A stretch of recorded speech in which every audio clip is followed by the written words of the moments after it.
Hap around the house. Springtime, time to put this deck back underneath this tractor.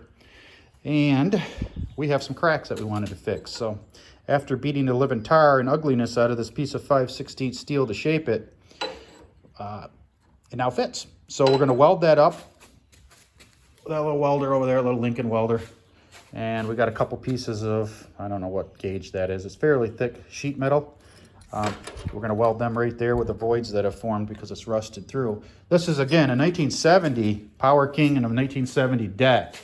And you can grease all the bearings, and the belts are super easy to change. It doesn't take but 4 or 5 minutes to change your main drive belt out on that. And we'll show you how it hangs in another video.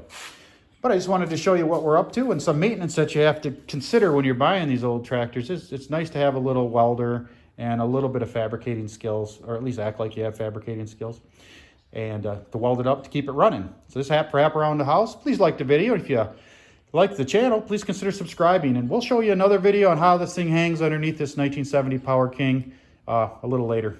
Thanks for watching.